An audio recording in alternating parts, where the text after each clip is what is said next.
Hello and welcome to the Oxygenaddict Triathlon Podcast. We're brought to you every week by our sponsors, PrecisionHydration.com. Leaders in triathlete sweat testing and hydration with multi-strength electrolytes that match how you sweat. You can get 15% off with the code Oxygenaddict15. And Team Oxygen Addict at team.oxygenaddict.com. Event-specific training plans, coaching guidance from Coach Rob Wilby, and supportive teammates in a private Facebook group. And also by our patrons, who support the show with a monthly donation. And hello and welcome to the show the week of, as we're recording, the 30th of October 2017. The nights are getting short, Helen, the clocks have changed over here in the UK. It's got pretty chilly today as well, hasn't it? There's a bit of frost on the ground, wasn't there? And, yeah, and Rob, you passed your sniffles and mingness over my way somehow, magically, via the power of Skype. I'd failed to see how my germs could have got down the Skype pipe, do you? Seriously. Yeah, so if my voice gives way, apologies. I'm sounding a little bit croaky today, but never mind. No, you still sound great. Sound great to us, Helen. Thanks. Anyway, you hit the lakes this weekend, didn't you? I did. I hit the lakes, and the lakes hit us back, and we lived through it. So I want to know what happened, but basically Saturday in the UK was disgusting. Sunday was delightful. I take it you went on Saturday? We missed our weather window. Friday was also beautiful. So Friday, yes. Beautiful sunny warm day. Sunday, beautiful sunny warm day.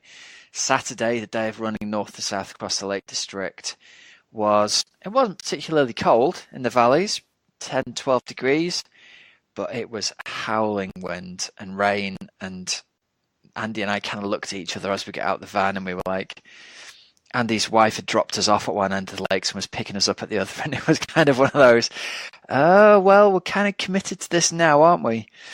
And so off we set from Kendal and trundled up into the mountains, and I'd planned a route based on the map, not really knowing that area very well at all. And you know, when you turn off a well-trodden path and it's just ankle deep in mud, and then it's calf deep in mud. And although there's a bridleway marked on the map, there's absolutely nothing there in the real world. Yes. So it was an hour of basically following a fence up into the mist with visibility about 20 meters. And we kept going, we'll be all right. We'll get to the top of the mountain. It'll be a proper path and we'll be all right. When we're on the tops, we're going to run that whole ridge that goes all the way over Helvellyn and then skirt around a few mountains and drop into Ambleside. And it must have taken us about an hour and a half to get to the top of this mountain, which was only about 4 kilometers. Oh, no. And we were sopping wet and that kind of sinky, boggy mud. And yeah. This is just crying out Gold DV expedition. It was Duke of Edinburgh weather. That's exactly what it was. Both our trainers were filled with mud and water. We hadn't fallen over yet. Anyway, we found the top of the first mountain and off we went down the path and came over the ridge. And the wind had been forecast to be really strong. And you know how you kind of look at it and go, it's not really going to be 75 kilometres an hour wind on top, so we're going to be all right. We had our full Gore-Tex tops and trousers on, and hats on, gloves on. And within about 10 minutes, we were borderline hypothermic. It was like being in a wind tunnel. The wind was blowing through our waterproofs, and we were totally soaked on the inside. And it's funny you mentioned Duke of Edinburgh, because I had a really good geography teacher at school who did DV, who sort of beat into us the importance of doing route cards and having an escape route. Totally. Do you remember? Yes. Do the route card. I don't want to do the route card. Do the route card anyway. You need to get off that mountain. We're not even going up a mountain. Exactly. So I'd looked at this the night before and laughingly thought to myself, well, I should work out where the escape routes are. And had done. And we had to use one for the first time ever at 45 years old. After hundreds of expeditions, I had to use the escape route. So we came down off the tops and we ended up in the valley by where Thirlmere Lake is. Oh my God, I've done exactly the same thing. Have you? Yeah, and then I had to get a taxi back around to Glenridding. Yeah. Well, we were tossing up, do we drop down that side to Thirlmere or the other side and end up down in Glenridding? And we said, well, at least we're in the right valley if we go down this way. Got to the bottom. Wasn't raining anymore. It wasn't windy anymore. It was one of those kind of, when you feel like you've escaped death and then there's nothing going on. It's like everyone in the valley's just wearing shorts and a t-shirt, and you're going, but we just nearly died up there. Yeah, that's exactly the same. Probably the same top of that same mountain. It happened to us, but we had such low visibility, and we couldn't even see the path that we had come up. We knew where we wanted to go. We couldn't see the path where we wanted to go. We couldn't see the path where we could have gone straight back down. The only path we could see was on the map. We knew it was going into Thirlmere, but we knew it was going down. So we thought, well, we just had to take it, and then had to call the taxi to take us back round to the next valley where we had left the car. So I've been there. It's not pleasant on the top of that mountain when it's blowing more than a gale and nuts. You don't have necessarily the right equipment to be up there, or maybe you do, but it's already everything's sodden through, and you'd be far better sitting in front of a log fire. You just can't stay dry, can you? We both had proper full-on Gore-Tex tops and bottoms on, and I've never seen clothes wetted out like it. So we ended up basically having to run along the valley floor for a bit, and we kept phoning Andy's missus, hopefully that she'd get some phone signal, and she did, and she came and rescued us. Oh, legend. So we kind of trogged along for about 4.5, 5 hours, and she appeared in a van, and we hopped in the van, and she had the heaters going already. Oh. And within half an hour, we were in Ambleside. We found a fantastic pie shop and had pie. The Great Northern Pie Company, I think it's called. If anyone's in Ambleside, go and check it out. Best pies ever. And then we went, and they had a pint, and I had a glass of lemonade. And then walking back, we were still hungry, so we had another pie in the same pie shop. Double pie day. Yes, it's like me with my double pizza days. And then the next day was beautiful, and we went on an epic mountain bike. Andy took me all around the Lake District on mountain bikes, and I didn't fall off. He'd come prepared with spare elbow pads and spare knee pads for me after our last one. Brilliant. And we zoomed around in the sun. It was brilliant fun. I love it. So Rob, was the original planned run from top to bottom? Are we talking Bob Graham round here at all, or no? No, not at all. No. Okay. It was a chunk of there's that race called Lakes in a Day. Yeah. That goes properly north to south, all the way from way up north, all the way down to Cartmel. Well, this looked like an interesting mountain section of that, basically. And I'd fancied it for a couple of years and thought, right, let's go and do it. But we definitely underestimated it. Like it would have been an epic, even in good weather. I think it would probably have been closer to 40 kilometres than the 25 I thought it was going to be. So, will you give it another go in June, longest day or something?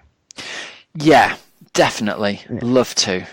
Really, I think if you get up on that ridge and the weather's beautiful, I think that's the key. I think for me, fair weather mountaineer, I think the key is to do it when the views are stunning and you can have your soul lifted. Whereas yesterday was more of a case of, we kept joking, it was like one of those SAS selection programs where you're just miserable and wet and sodden, and even your biscuits are damp.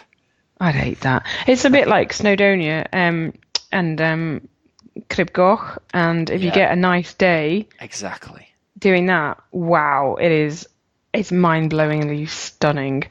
If you get a naff day, you wouldn't even get me putting my first step on the little bit at the bottom. That's us, Hells. Fair weather mountaineers. That's it. There we go. Rob, should we start off with some results then? I think we'd better hadn't we, really? I think so. So our results are sponsored by PrecisionHydration.com. And I tell you what, Hells, I did my first, you're going to laugh at this, I did my first proper turbo session of the winter last week. I decided I'm going to try and get a little bit fit again. Followed session 1 of the Team Oxygenaddict winter training plan. All went swimmingly, felt pretty good. Didn't look too much at the power because I was a little bit afraid of it. But by God, that night did I get some quality calf cramps. Oh, really? After one turbo session, I woke up in the night with a proper calf in spasm. And I was just like, why did I not have precision hydration in my drinks bottle? Why did I not do that?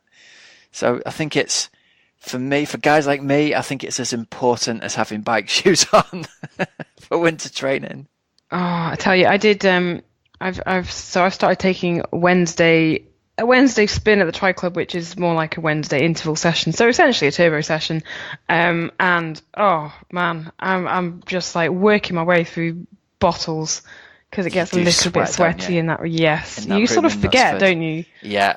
Quite how Are they disgusting still it is. like stopping you opening the windows so you don't disturb the neighbours? There was so there's two sides of a room which have got windows on. One of them, I'm like, I don't really care. I'm opening the windows, and the other end, I was like, I'll leave those ones. It probably doesn't make any difference. Where I'm there with my Latino tunes, blasting them out. I love it. Bit of culture for Knutsford. So there you go. If you're doing any kind of turbo training or any kind of spin classes or any kind of indoor winter training at all this year, or even I suppose when you're outdoors and wrapped up as well, you're going to sweat more than you think you are. So get those electrolytes replaced. Now, our friends over at precisionhydration.com have got a special Christmas offer on for you. Do you know what, Hells? Men, we're impossible to buy for, aren't we? Quite impossible, yeah. Well, quite impossible to buy for. So for the male triathlete in your life, men who are listening, when the significant other in your life says, what do you want for Christmas? Precision Hydration have got the perfect answer. A PH gift card. How awesome is that? It sorts out the dilemma, doesn't it? It sorts out the dilemma. They buy a gift card for you that's pre-charged with cash. You can then use that gift card to pick yourself up the Precision Hydration of the exact strength that matches how you sweat after you've taken that online sweat test. And the best bit, Helen, our listeners aren't paying full price, are they? Nope. You get an exclusive 20% off via a link, which we will have in the show notes. So what we've got to do is click the link in the show notes. It'll take you to a special page with 20% off for Oxygenaddict podcast listeners only. So get over there and check it out. And Rob, one other thing, listeners should know that I am actually sitting here recording this podcast with a woolly hat on and a cap on, both sent to me by Precision Hydration. It's quite a look. And you've got both hats on. I've got both hats on with the headphones and microphone over the top. And tweet it. Yeah, they are quite cool woolly hats, and I know that they will be available. So just keep following them on Twitter. They are at the Sweat Experts, and you'll see some funky hats and details of when and where. You're wearing one as well, Helen. Yeah, we'll sort that out. No worries. We are fashion gurus, aren't we? Oh, absolutely. Let's start off, Robert, Xterra Maui, because it was the World Championships, and Flora Duffy just topped off her amazing season. And her amazing reign, really, isn't it, at Xterra with her fourth win in Maui. So she took the win in 2:47 ahead of Barbara Riveros and then Laura Philipp of Germany in third. And it was a win in the men's race for Bradley Weiss of South Africa ahead of Mauricio Mendez of Mexico and then Ruben Rizafa of Spain. Superb stuff from Flora Duffy. Brett Sutton tweeted afterwards about Barbara Riveros. Well done to our hot chili pepper. Now the fun is out of the way. Time to get down to real training. Did I just mention that? It was quite interesting. So yeah, another fantastic performance from Flora Duffy. She's had an amazing year, hasn't she? Absolutely amazing. Yeah, she's just, incredible athlete. And she's mixing training for that with training for Island House Tri, with training for her first 70.3 race coming up in the next few weeks. Island House must only be a couple of weeks away now, is it? Island House is very much just around the corner. Yeah. Yeah. And then... How are we in November? How did that happen? I have no idea, Rob. Who stole my I year? honestly don't know. That really is nuts, isn't it? Yeah. Yep. Don't know.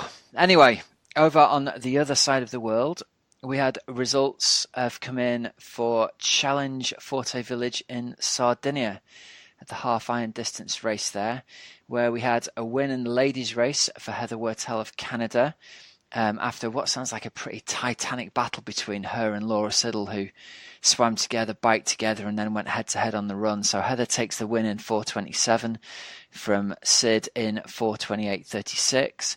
And Marta Bernardi of Italia in 4:37 in third place.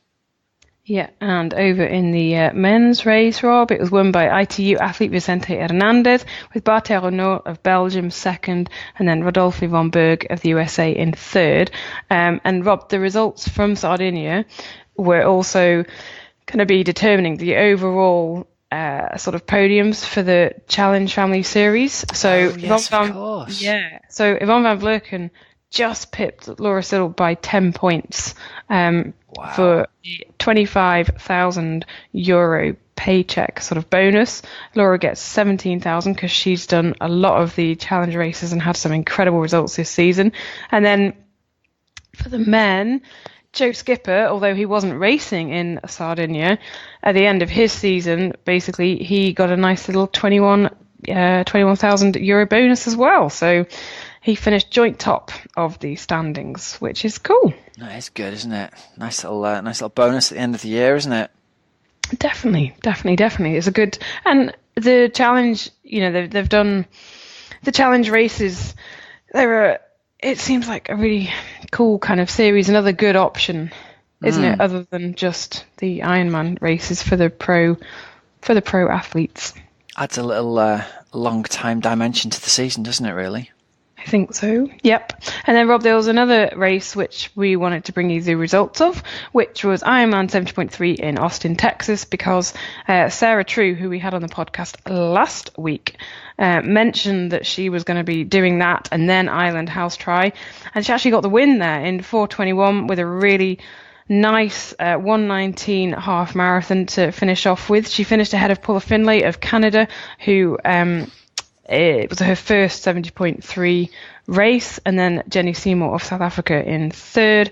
And then in the men's race, Frans Luschke took the win of Germany in 3:53, just ahead of Jesper Svensson and Justin Metzler of the USA. Cool stuff.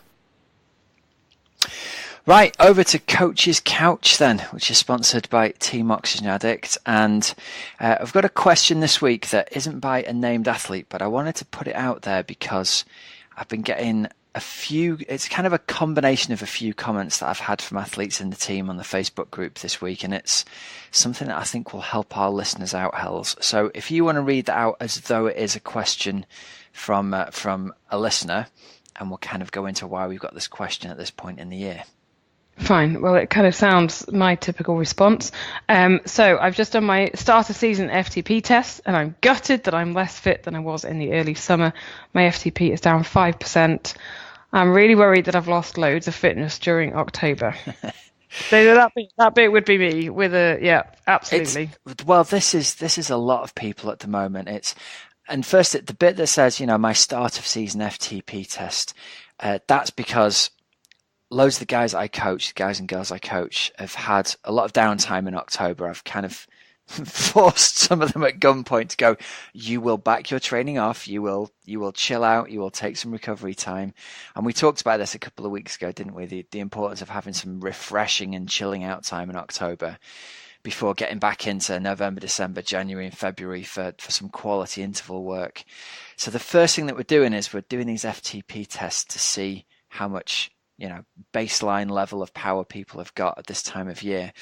And the interesting thing is that if that was me doing it, if I was only 5% down on my all-time highest number that I put out at the end of, effectively the end of the FTP training season, I'd be pretty delighted with that. I think that's a real result. But it's an interesting look into people's minds, isn't it? That we kind of, I think we remember our best ever performances, and we hope that we're going to be able to put out that best ever performance at any given time.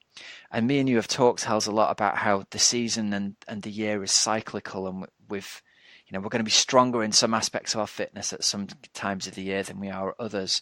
So the first thing is, it's okay to accept that you're a little bit less fit now after you've had some downtime than you were at the peak of your fitness just before you kicked into your main summer's training, right? That's okay.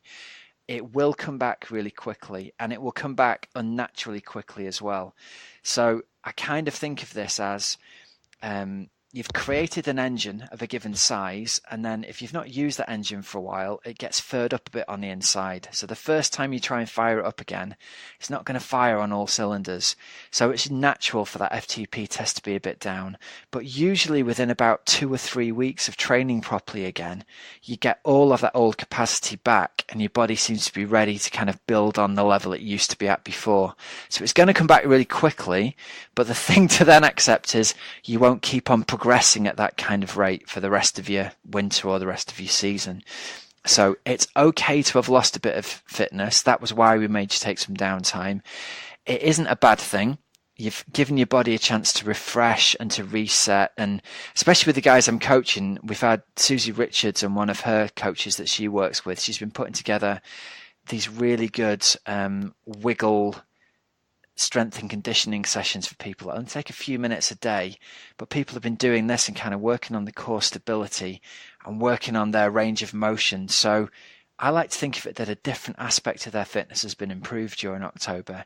They've got a bit of rehab done, and they're maybe a little bit stronger in the core. They're definitely a bit more flexible.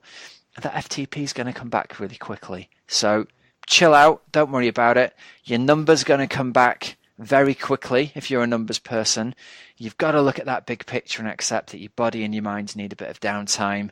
But having had that downtime already in October, now's the time to get excited about getting back into it and jumping onto Zwift or whatever. If you haven't had that downtime yet, if you're somebody who's raced all the way through to the end of October, maybe you're racing Bullbuster next weekend or whatever, I implore you to take a bit of downtime before you start again, because otherwise you're going to very probably end up mentally burned out, if not physically injured, come the springtime. And that's my advice for you on Coach's Couch this week. Panic not. Panic ye not. Panic not. It's it would be easy if you just answered season. that with that little phrase, panic ye not. There you go. That's it, isn't it? It's a long way until, I don't know, the race is next July, year. isn't it? Yeah. Isn't it? Yeah. Or September if you're doing Ironman Wales. God, that still seems quite recent. Well, that's exactly it. It was only 4 weeks ago, wasn't it? 6 weeks ago. No, nearly, 8, 7, 9, 10th. 8 weeks ago. Yeah. 7.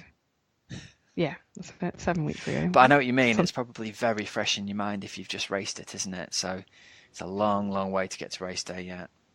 Exactly. Shall we move on, Rob? Yeah, tell us about the interview of the week, Hells. Okay, this week we have an interview for you with Tom Bishop, who is the GB triathlete based up in Leeds and has had a really awesome season this year. He was on the podium at the World Under-23 Championships a couple of years ago and then had a few quiet seasons. And then this year he got his first WTS podium in Abu Dhabi back in March. And I thought it was about time that we had a word with him. So here it is, this week's interview with Tom Bishop. Tom Bishop, hello and welcome to the Oxygenaddict Triathlon Podcast. How are you? I'm good, thanks, and thanks for having me on the podcast. It's a pleasure, Tom, because I wanted to get you on because you've had a pretty fine season. Talk us through it. Yeah, it's been an amazing season, actually. I was actually reading through kind of my pre-season goals that I wrote this time last year, and I think I remember being really ambitious when I wrote them, and looking back now, I hit them all, and I still look back and think, wow, I didn't really expect last year to go how it went, and yeah, I'm really happy. So yeah, it started off with Abu Dhabi in March, the first World Series, and I came second there, and Javier Gomez came first, and Vincent Louis was third. And yeah, looking at the results from Rotterdam, I'm amongst some of the best guys there, and I couldn't quite believe it, but that race was something that I needed, not desperately, but I definitely needed it for my head and my confidence, because the past few seasons, kind of my results haven't been what I would have liked, and kind of having a good winter behind me and coming out with a podium, my first podium at a World Series, really, really boosted my confidence. And literally since then, I've been going into every race kind of just aiming to kind of be right up there. And if a podium wasn't always on the cards, and at least just a result that I'm happy with and something that I delivered well, which I think even out of the worst races I've had this year, I'm still really happy with how I raced and kind of my physical delivery. it's kind of fine tuning the little skills which kind of make up the difference, which is kind of what all the coaches are telling me now. So yeah, it's all exciting for next year. I'm already working on those little things, and yeah, I'm looking forward to it. What do you think made the difference between the last couple of seasons and going into Abu Dhabi? It's hard to say, because like you don't realise, you would never completely know, because obviously the years of training that I've done, they might have slowly added up, and just this kind of final winter might have been the final little bit that made the difference. But I do think I approached the winter a lot differently, not in terms of the volumes and the training, just in terms of my perspective of how I'd go through each week and kind of plan my training to kind of slowly build up and then recover. And then it's just the way I structured my periodization with recovery and in kind of big weeks, but also make sure I recover from the big weeks, and just make sure that I get everything right. And in the past, I've made a lot of mistakes in the past, and I need to make sure that I learn from them. And one of them was like, you do a race, and then I'd have like a few days nice and easy just to kind of recover from the race, and then you kind of get excited and you jump back into your normal routine. Whereas I've been working with the sports scientist, sports physiologist quite a lot over the past year or 18 months, and he's been really good at kind of plotting the training on graphs and making it a bit more visual. And he's like, you used to kind of have a race week where your volume's probably about 10 to 15 hours with all the taper, and then you kind of jump back up to a 25-hour training week, and that change is something that the body doesn't like. And pretty much after kind of seeing that on paper and discussing with him, and we basically worked out it's not just a recovery week and then back into normal training, it's a recovery week, then kind of a build week, then normal training. And I basically kind of designed my whole season around that kind of structure. So I'll go from one race, taper, recover, build, and then back into another training block before the next one. And I haven't raced too much, which means I can implement that sort of strategy pretty well. It'll be maybe when I have a bit more of a packed season next year, I'll have to reconsider and try and take those principles into next year, really. But I'm going to kind of stick to the same thing. And yeah, it's just about making sure you don't make any too big a change in your training volume or training load, so your body can kind of adapt to it. I think that's essentially what I've done differently. Interesting. And so recovery has become nailing that recovery has become really important. Yeah, definitely getting the recovery right. And I think because I've had a good winter, I haven't been trying to chase anything. So I've been happy of I can just take a few days off here. It doesn't matter, because I've done 6 months of really good work. A few days here is only going to help. And recovery is a word that we use a lot in Leeds, and sometimes it gets used to kind of, this guy likes to recover too much. And basically, you know what it's like in the north of England, where you got to kind of be seen as being tough and whatever. Whereas I kind of forgot about that now, and I think that I almost feel smug in a way that I know exactly what I need to do to kind of get myself in the right sort of shape, and that is sometimes resting and tapering a bit more than other people. And I don't have to I'm confident enough myself that I don't have to appear tough. I can just do what I need to do on race day. And just getting the recovery right, I think, is what I think has helped. But obviously, like, everyone's recovery is different. So, like, for example, Johnny and Alistair they can recover in a couple of days from a race and get back into training, whereas a few other people might need a couple of weeks. So I think that's where, like, when people generalize is probably a bad thing. You need to kind of know what's right for you, and also recognize when you might actually need to have a little bit longer, or potentially the other way around. Sometimes you might do a race and you might recognize in your body that, I'm feeling pretty good. I can kind of get back into things and stuff. So it's just about recognizing the signs that you know that you've done enough to recover and start training again. And do you think previously, when you were younger, you had the successful World Under 23s, and did you almost feel a little bit invincible, and at the same time thinking, these guys are just completely smashing themselves, that's the way, that's what I'm going to do as well? Yeah, I think, when I first came to Leeds, I was just kind of copying what Johnny and Alistair did, and it got me a junior medal and 223 world medals, and I think that got me so far. And kind of after the London World Champs in, was it 2013? Yeah. I was still under 23 then, and I had a bad race, and that really, really knocked my confidence. And I think since then, I never really got to my best until about now after that. So it's taken me 4 years of kind of mistakes and doing the wrong thing to get back that confidence and that almost invincibility. I wouldn't say invincibility, because there's people out there who I know will beat me. But that doesn't mean to say it won't change in a few years' time. But I think, those 4 years, I've learned a lot, or I made loads of mistakes and learned from them. And most of it was down to kind of the cycle of overreaching, where you're a bit insecure about the training that you've done, so you might want to do a bit more and catch back up on stuff you've missed. Especially, it often happens when you've been injured or you're recovering from injury. You kind of want to make up on the miles that you missed out. And obviously, if you're trying to catch up on training, you're putting a lot of load and stress through your body, which you generally can't recover from, because you're training more than you probably should when you're fully fit, never mind getting back into fitness. So it becomes a bit of a cycle, because then you have to take a bit of time off because you're tired or ill or injured again, and then you want to get back, and you continue trying to catch back up, and it doesn't work. We've all been there on that one. Exactly. So I always tell people, I'm like, never try and catch up on something that you've missed, because it's gone. You're trying to do 3 run sessions in a week because you missed one the week before is not a good idea. So yeah, that's one of the key lessons I've learned as well. What have you learned about yourself as an athlete in Leeds? I mean, what was it like when you first went there? Oh wow, it's changed massively. We've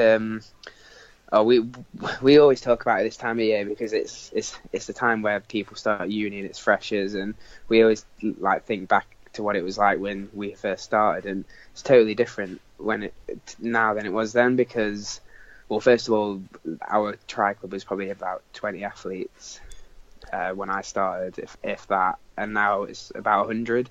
Wow. So the growth is insane, and that's obviously down to kind of the success of Johnny and Alistair, but also other people who have come to Leeds as well. Like, obviously, Non and Vicky have had great success training here, and Non still does, and myself, and then like Gordon and a few of the younger ones are kind of showing that it's not just a collection of, like, it's not just like Johnny and Alistair and the medalists. It's everyone can kind of come here and become good and be successful. So yeah, that growth is amazing, and it's great because there's so many different kind of training groups now, and you can kind of dip in and out. And one example I like to tell people is that throughout the summer we've been riding. I kind of ride with a group of the uni lads and some of my mates, and we have like a bit of a group chat, and we'd say, oh, we're going to ride at 11:30 at our usual meeting point, and sometimes like 20 odd people turn up to go for a ride, and it just shows like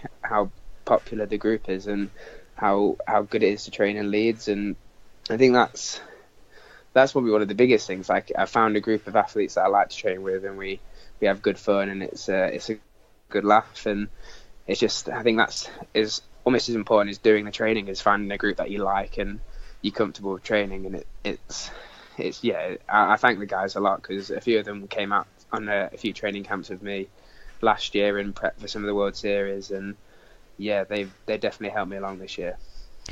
When you had a difficult couple of years, did you ever consider leaving Leeds and maybe, going to Loughborough, or were you always thinking, no, I want to stay here?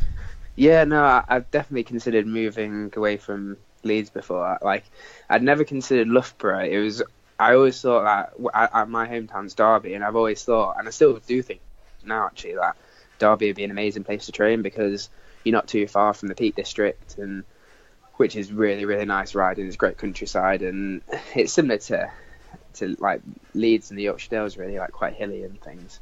But also obviously my family are there, so it'd be a nice place to base myself. And me and my brother have always talked about like training together for at least for a period of time, just to see how that works, because like we trained together when we were at school before we left for uni, but he went to Loughborough and I went to Leeds, and we'd never really had time to like put a block together, or it's only within training camps and they're slightly different. So yeah, I'd considered moving back to Derby and seeing if I could train with him for a bit, but I kind of reconsidered and realised that I still hadn't finished what I wanted to do in Leeds, and obviously I'm glad I stayed now because I've had a good year, and I'm committing to Leeds at least until Tokyo, and well, I'm looking to buy a house here, so hopefully beyond Tokyo, but yeah, we'll see about that. I'm trying to persuade David to move to Leeds actually for a bit.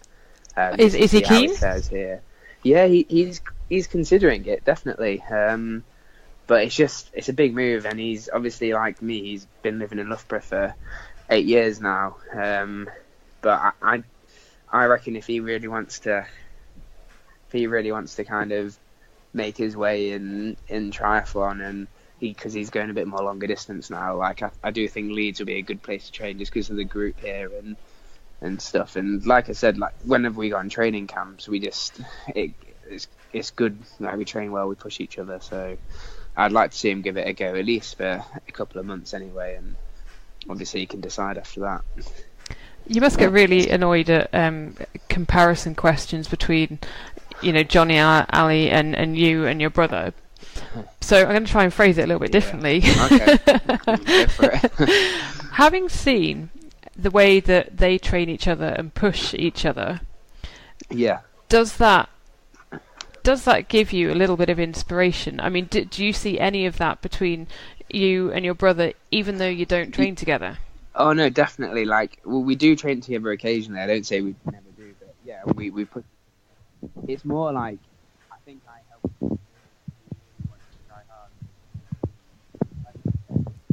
4 weeks together in altitude this summer actually, which was amazing. It's probably the longest time we've spent training together for ages, and he came out the back of that and was in some of the best shape he's been in. He went to podium at Challenge Davos, I think it was like 3 weeks later, and posted the fastest run split and beat like Sven Riederer and David House and a few other guys who were like, well, they've been amazing athletes. So I think it really helps him training with me, and it helps me because just having company and having people to train with it just makes life easier. But also he does push me, and he can help pace the runs and the bike rides and the swims and stuff. So but obviously that's kind of how Johnny and Alistair operate as well. Kind of Johnny uses Alistair as the kind of, obviously Alistair's won gold twice at the Olympics, but also I think Alistair doesn't always has that bit of pride as well, that he wants to make sure that he can show Johnny that he's still as strong as ever. So their dynamic, I've obviously seen it for 8 years, and it is really impressive that they can continue pushing each other hard for so long. I mean, it'll be interesting over the next few years to see what Alistair does going long, and whether he does get tempted back into Tokyo, and how that will change how they train together. But they still try and do as much as they can together, even though Alistair, for the whole of the past season's basically focused on his long distance non-drafting stuff, and Johnny's obviously still been on the ITU circuit. But yeah, from what I've seen, they pretty much do most things together. So yeah, I definitely think it can work, or boost kind of like myself and my brother's performances. When you were younger, so teenagers, were you both into similar things? Yeah, we had very similar interests in like hobbies and things. So I think that's probably down to parents, but he was a bit more social than me, so he did a few more things with friends outside of school, whereas I often kind of finished school and then went out for a bit of training.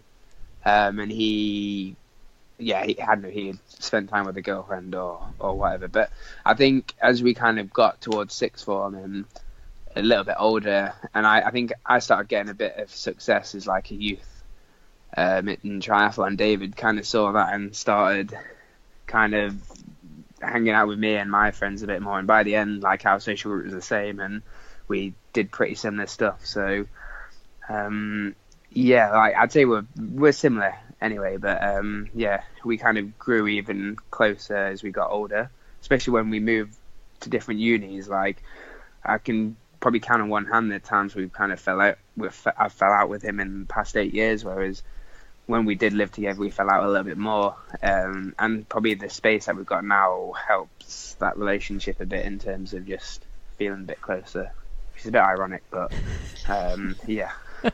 And am I right in saying that it was your mum who was your first coach? Yeah, and to be honest, like I would still kind of ask for advice as well.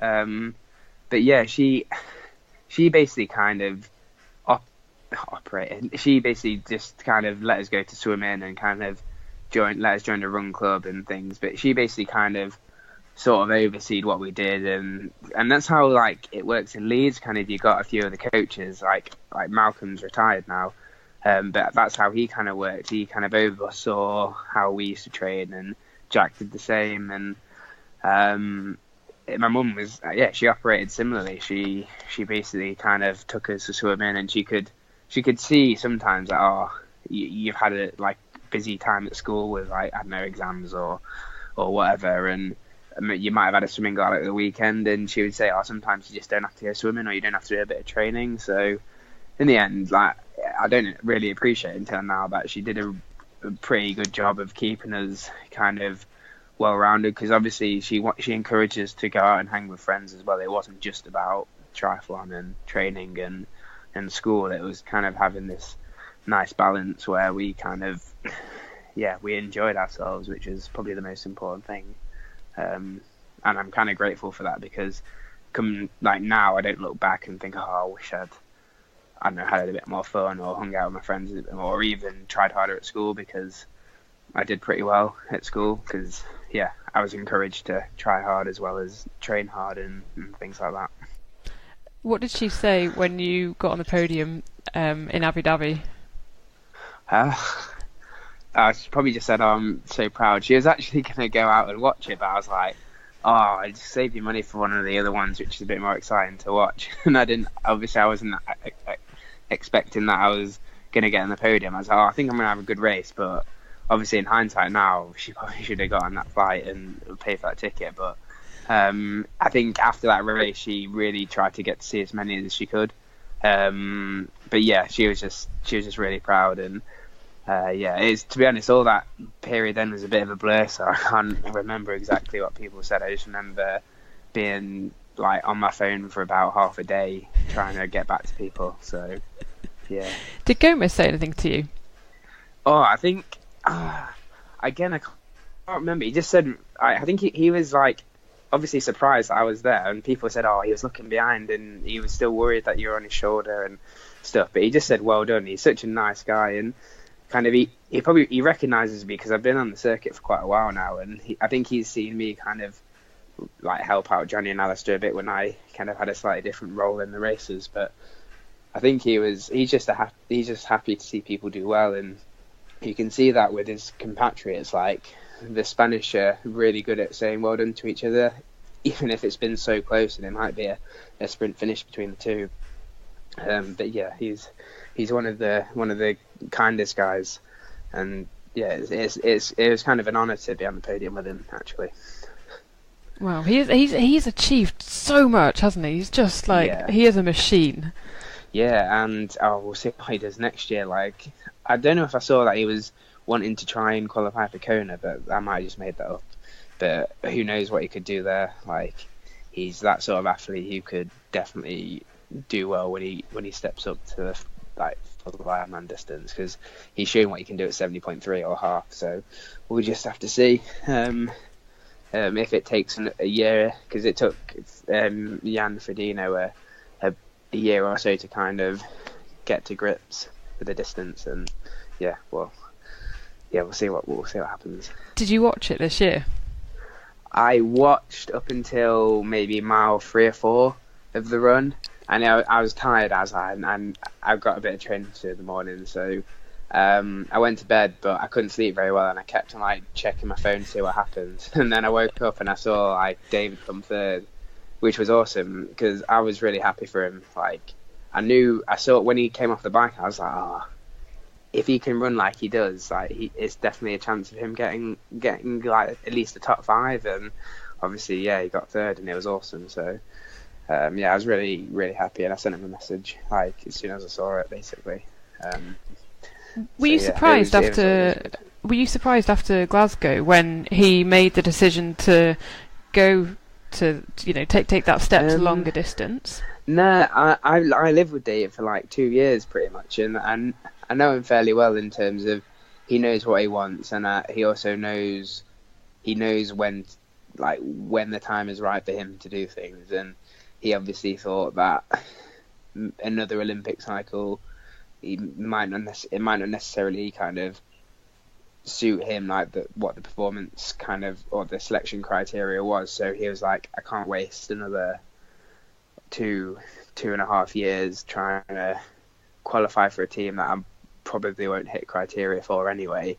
And I think he knew that his kind of strengths were in longer distance, like the way he races long distance is how he raced ITU, and obviously he's found his strength in the fact that he can run and ride and swim at a very fast pace for a long time, and that he absolutely nailed it in Kona, and it was great to see. And I think he made the right decision because it's timed perfectly well for kind of the next at least 5 or 6 years for him. I think he's done his kind of couple of years learning and a bit of apprenticeship with Frodeno in Spain this year that I saw, and now I think he's like the real deal and potentially only get better. So yeah, it's good to see.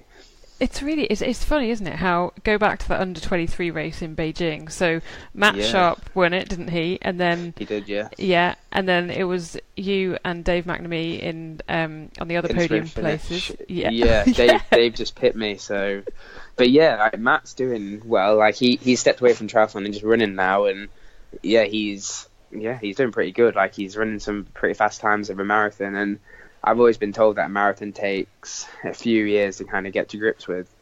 So he's going to get faster, definitely. And obviously, the weekend, he came second in the Great South Run, which was awesome, like, really impressive. So he's, like, we're still, even if we're doing different sports, kind of, we're still successful, which shows, like, I don't know, I think if you're hungry enough and driven enough, which is what it takes to win a medal at any World Champs, I think, like, you'll be successful. So yeah. I love that. So is your main sort of next goal over the couple of years to get on that plane and stamp your ticket for Tokyo? Yeah, definitely. Like, I wanted to qualify for Rio and I didn't. And it wasn't heartbreaking because I know how the selection works, and I just knew I wasn't good enough to go, and it's not like I thought I was going to go and I didn't get picked and it was unfair. I just knew that I wasn't good enough. But also that role, the pilot role, which kind of supports medal winners, it's cool to go to a games, but if you're just racing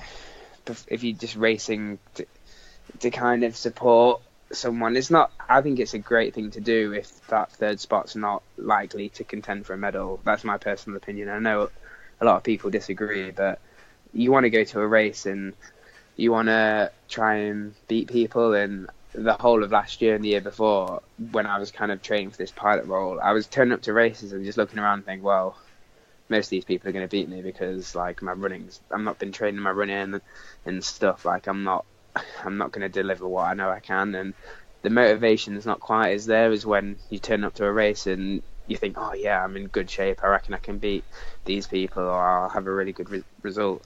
So that kind of coming out of last year and kind of knowing the change in my motivation has definitely helped me with my racing, and I think I can believe that I can get to Tokyo as a medal contender.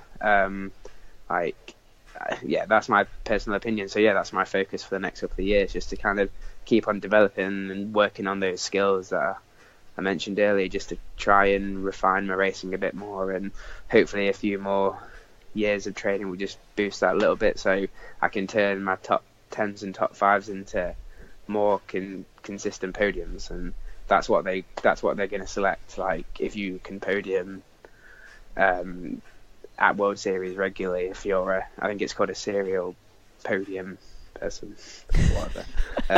Yeah. That must be really difficult, though, Tom. You mentioned it there that, you know, as triathletes, we want to do our best in every single race. Yeah. So, you know, if you can get a PB in a swim and a bike and a run in the same time, amazing. So then it must be so hard going into a race, kind of doing it for someone else in a way. I don't know. It must be difficult to get that team mentality when you just want to go out and do it. Yeah, I think you're right, and it was more difficult. I'm going to tell you another example where I think I was just as happy with doing the role as support than I would have been leading that team. But for Johnny and Alistair, when we all knew that they could do it themselves, they didn't necessarily need that team member. It felt like you were there supporting them even though they didn't necessarily need you. I mean, you could be useful and things, but really, like, those guys can race and win and beat the world without any help. So yeah, it felt like you weren't as needed. You weren't as needed as much potentially as it could have been, just because they're so good. But I'll tell you an example that I said I'd mention earlier. Like, was the European Games in Baku when me, Phil, Graves, and Gordon raced as a team, and Gordon won the gold medal. I think I can't remember why I finished in the team somewhere, and Phil didn't finish. But we were both supporting him. Like, our job was to kind of get Gordon as far up the road without any of the kind of real medal contenders there. And I think Gordon went into the race being ranked about 17th, and he won. So it shows, like, he definitely wasn't a favourite. And if he'd just been racing, and if we'd all been racing on our own without the team tactics, you can never say for certain, but I doubt he would have won. But we raced and we just nailed it. We got the tactics right. We got Gordon off the bike with 90 seconds on any of the other kind of faster runners, and I think he ended up holding on for the win by about 10 seconds or something like that. So yeah, the tactics worked, and I was as proud of myself then as I have been there's not many other races where I can think where it's like, we got that right, and I was just chuffed. Yeah, that's a good example. Yeah. But it's an example which shows, like, where you needed the team tactics to win, and that's probably how cycling works. Whereas Johnny and Alice would race, and they can race and win without really needing that third person. I mean, yeah, but I do think that third person is definitely valuable when it's needed or when it's used right. I mean, it supported Johnny and Alistair through Rio, and it's not necessarily just in the race. It's almost a training partner as well, and things like that. So yeah, it's more than just what you see in the TV. That third spot or that pilot role it goes beyond that, really. Did you have separate little training groups within? So you and Gordon and Johnny and Ali, and I don't know if there were any others trying to go for that spot as well. But did you spend a lot of 2016, end of 2015, training specifically with each other for that role? To be honest, I still kind of stuck to my training group, and Gordon trains with Johnny and Alistair, so I was kind of comfortable doing what I did, just adding in the extra training sessions that I needed to kind of refine the kind of my role as a pilot. So no, I didn't train loads with them, and that I think it still worked fine, or they would have been comfortable with me kind of taking that third spot if that had been the case, because they knew that I'd committed as like a professional athlete to that role, and that was what it was going to be. Like, it was a kind of a professional relationship. So yeah, whereas obviously Gordon's more there as not a full-time training partner. He's in the squad on his own right, but he trains a lot more of them, and that's how it works. So yeah. Gold Coast then, Commonwealth Games, is that potentially on the horizon too? Yeah, like, our selection's not happened yet. That's in November. So I'm waiting to hear, but I'm fingers crossed. I think I've done enough to make the team. Again, you can never be sure of what Alistair wants to do, so he might be there. He might say, "Oh yeah, I fancy going," and then him and Johnny have hit automatic selection. So yeah, there's one spot left, but I think I've done enough. Like, I'm the next best English guy in consideration for the team. So and I've hit parts of the criteria, which is nice. So I think I'll go, and yeah, that I've kind of planned my training and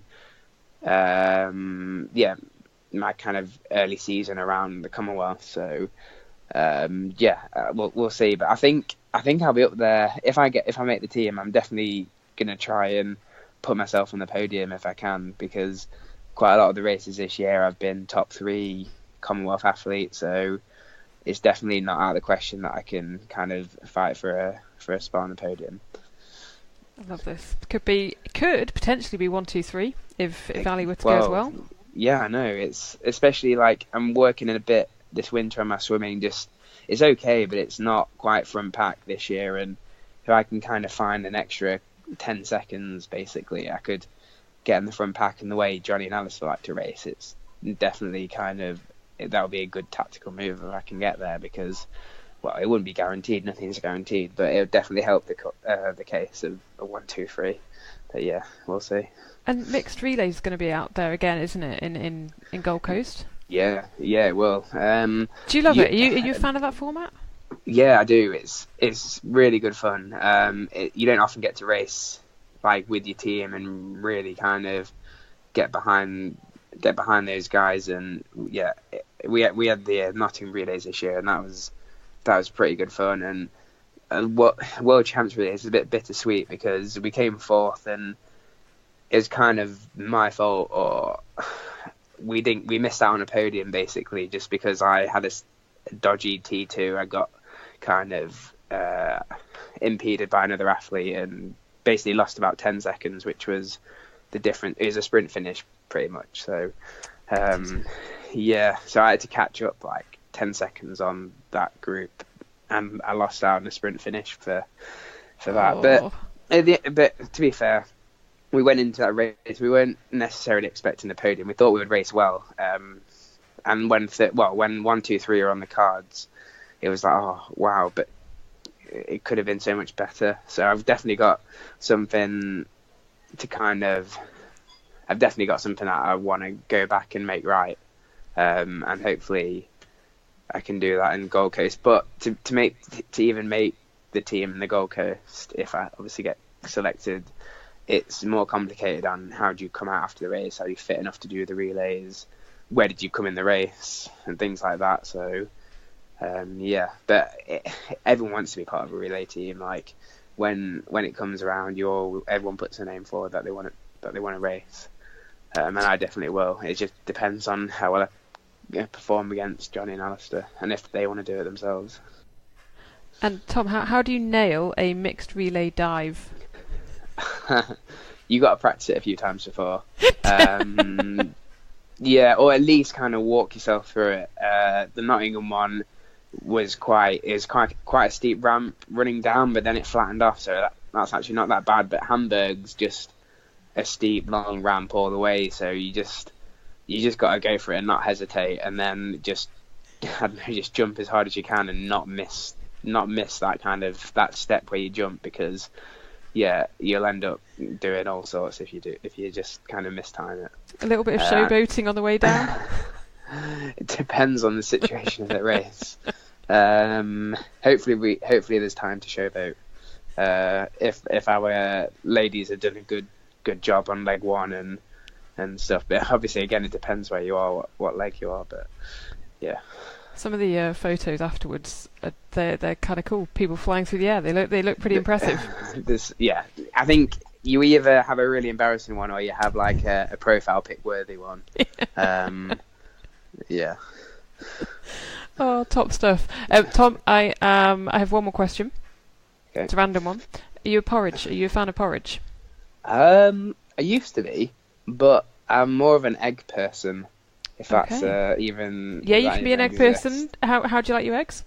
I like them in all ways, but I probably prefer them poached with like on toast with some veg as well, tomatoes and things like that, and avocado and whatever. But back to the porridge thing. If I was to have porridge, it would be with probably brown sugar and cinnamon and maybe a bit of dried fruit, probably. But yeah, that's probably what I'd go for. But yeah, usually kind of eggs and bread or omelette and whatever. Kind of, I think it's good to mix it up. If you get into a routine of the same breakfast each morning, I don't know. I think your body should challenge your body in terms of different meals each day and stuff. So yeah, I like it, and you'll never be disappointed if you've run out of oats or eggs. Exactly. You go. Yeah, there's always two options. Awesome, Tom. Thank you so much for your time, and best of luck for a solid winter, and then going into the start of the new year. Okay, great. Nice speaking to you, and thanks a lot for the interview again. Bit of porridge news there, Rob, to finish off now that we're into the darker days. Can't go wrong with that, can we? Well timed. Porridge and egg news, yeah, always important. It cracks me up to think somebody might be listening to this in 6 months' time and it might be somewhere outside. Hey, well, they'll still be on porridge and eggs. You can't go wrong with porridge and eggs, I'm telling you. That is true. But no, great to hear from Tom and get his thoughts on the past season and the past couple of years before that, and all the stuff about training in Leeds and training, alongside the Brownlees a little bit more a few years ago and less so more recently, and that Leeds Tri Centre has just massively, massively grown. And so it just sounds like they've got such a good group of different options up there and different people to go and train with. So yeah. It was great to hear from Tom. And I remember a while ago, Rob, you said that you did a coaching course with his mum. I believe so, yes. I should. I'm saying this now. Still said unconfirmed. It a while ago. Yeah. I'm pretty sure. I mean, it was a long time ago now. But that would make sense. It would have been 2009, 8 even maybe. Yeah. I look like a right wally if their mum's not done a Tri Coach Award.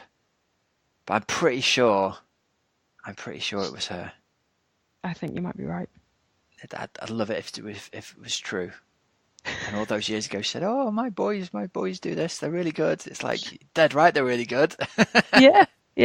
But it was interesting how Tom was saying about how his mum did have a kind of like this overall, overall sort of guidance when they were a little bit younger. Yeah. Not necessarily pushing them, but definitely being aware of everything that they were doing. And I quite like that. It's nice, isn't it? Yeah. Awesome. And a potential medal contender. It's great to see how people are coming through, aren't they? That there's a system in place and there's loads of confidence, and the younger athletes or the slightly younger athletes are looking at the slightly older athletes and going, "Well, I've trained with these people for ages. There's no reason I can't go on and get an Olympic medal as well." Yeah. I think from the performances that Tom put in this past season, then he's definitely, I think, continuing on an upward trajectory, Rob. Yeah, definitely so. You've said it. There we go. We will see. Well, listen, have you got any news for us regarding cake, Helen? That's what I want to know. Fueled by cake news. Fueled by cake news. Fueled by more cake news. So the second charity recipe book, Fueled by More Cake, is nearly going to be out. So when you're listening to this, hopefully in about 2 to 3 weeks' time, let's say 3, you will be able to get your hands on Fueled by More Cake in time for Christmas. So, oh my goodness, it has been a lot of work, Rob. But basically, all the money is going to go to charity. I just need to cover the design and printing costs. The charities this time are Melanoma UK, East Cheshire Hospice, and Young Epilepsy. And I'm going to try and absolutely smash to smithereens the £9,000 target that I got last time. So yeah, it's gonna be good. So it has contributions from this guy called Rob Wilby, I think is in it. No way. Yep, apparently so. And then no, it's so long ago that I sent you that recipe now. I know, this is how much work goes into it. This is it. I was Yeah, I was asking people from September 2016, please could I have your recipes? That's right, a year on, finally it's all coming together. Do you know what else? It sounds like it would be the perfect gift for somebody this Christmas time, for the triathlete in your life. If you don't know what you want for Christmas, why not say, I'd love a copy of Fueled by More cake? Yeah, well, anybody, honestly, I don't even think you don't even need to be a triathlete. Anybody will love it. Anyone who likes a bit of baking, anyone who loves charity, bingo. My son loves cake. He's getting one for Christmas. There you go. That's all he's getting for Christmas. No Ninjagos for him. He'll love it though. He'll be like, oh, look, Daddy's in the book. Yeah, that's true, actually. Now, make me some cake, Daddy. Yeah. That's it. So yeah, I'll keep you posted, but fueledbycake.com is where they will be available to buy online, and also there will be some places up and down the country where you'll be able to get your hands on them if you can't order it online. Love it. I feel like we should have a countdown ticker going. 3 weeks to go, 2 weeks to go. Oh, honestly, yeah, I'll update you next week, but it'll be it's been quite a lot of work. Well, everyone listening's got to get the credit cards out there ready. It's all for a good cause, and it's all for a good cake. Yeah, exactly. There we go. If people could buy and pass on the, spread the word, that would be marvellous. And if anyone, Rob, wants to have a little Fueled by More cake party or something, just let me know and I can get more than one book to you. That would be amazing. Oh, they could do that thing where they could have like a Tupperware party. Morning. Yeah, where they would make some cake, make it for your friends at work, charge £1 a slice, raise some cash, send it to you for your charities. No, they don't. No. I'm not. No. Well, they can raise it for their own charities, but just help me sell some books. Oh, there you go. That's the key thing. Help me sell some books. That would be amazing. Buy the book. Buy it. Buying is good. Consume. There we go. Right, Rob, let's go. My voice is not lasting much longer. Your voice isn't going to hold up, and I'm about to interview the wonderful Lewis Eccleston, which we'll hopefully have on next week's show if all things goes well. So, listen, thank you very much for listening to the show. Thank you to Helen for struggling through with your croaky voice. Bless you. Thank you very much. You have been listening to the Oxygenaddict Triathlon Podcast. Our sponsors have been precisionhydration.com. Remember to click the link in our show notes to get yourself a gift card. teamoxygenaddict.com and our patrons. You can click the link at the side of the oxygenaddict.com/podcast page to become a patron and be super, super wonderful and generous. And until next week, have a wonderful training and racing week. Be safe, and we will see you all next week. Cheers, Hells. Cheers. See ya. Well, you really did sound unwell then, didn't you? See ya.